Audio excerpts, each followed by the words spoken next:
Welcome back to this week's edition of Clickbait, a YouTube video by me, Andre Newman. Hopefully, if you're on this YouTube channel, you're aware of that.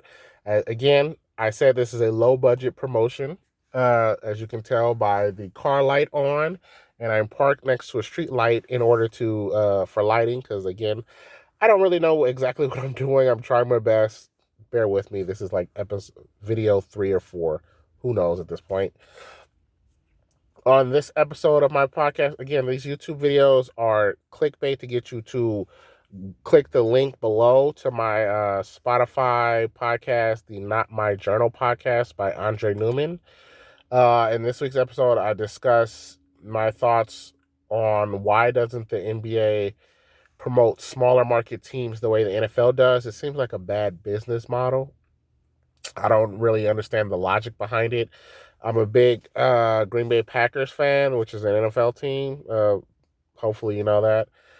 I have friends who are friends of the Dallas Cowboys, friends who are friends of Cincinnati, Minnesota Vikings, all these smart markets teams. Even if you don't watch the NFL, you've seen these smaller markets just because so many people, the NFL is a much bigger sport, much more well-known sport, probably technically America's sport at this point. The NBA is still a very popular sport, but a lot of people don't know the smaller teams. I, who casually follow the NBA, don't know the players of smaller market teams, so I don't understand the thought process behind it.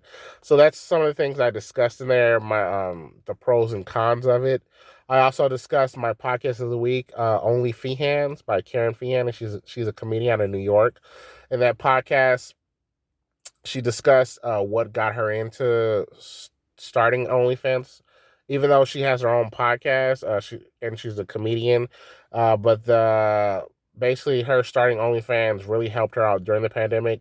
It actually gave her money to move into a bigger apartment in a nicer neighborhood. So for as much criticism as we give people for doing, stuff like that, I don't really see much difference between someone on Instagram who does all these, exercise, quote unquote exercise videos where they're wearing whatever in their butts or whatever, or gamer people, people, and it's not just women. I'm not trying to shame anyone. I have no problem with it. Heck, I follow a lot of these people on Instagram.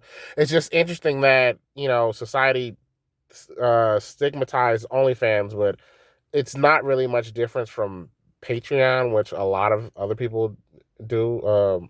That's something eventually I'll probably start a Patreon. Obviously, we're not right now because I only have like 2 or 3 listeners. Thank you to the 2 or 3 people that are listening. You are much appreciated. I also acknowledged Martin Luther King Day and wondered aloud why Malcolm X doesn't have his own holiday. Why more people don't talk about other people who had such a integral parts in the civil rights movement, like the Verdant. There was a great movie I'm probably gonna do a review on next month for Black History Month, the Vernon John story. How about some of the founding members of the Black Panther Party? Um, not just Coretta Scott King, but Rosa Parks, her roles, in the bus Montgomery, Alabama bus boycott. So there are a lot of things that I discussed in the podcast. Hopefully, if you listen this long to the video, hopefully you'll click the link below in the description below and go to Spotify and look for the Not My Journal podcast, or you can just type in Andre Newman. And I guess the avatar for my podcast is on the side of a building. Someone painted something. I just put that up there. I'm obviously at some point gonna have to think of a logo. I'll talk to my daughter about that. She's an artist, so please be kind to the artwork that you see promoting the podcast. Thank you. Again, that's the Not My Journal podcast by Andre Newman.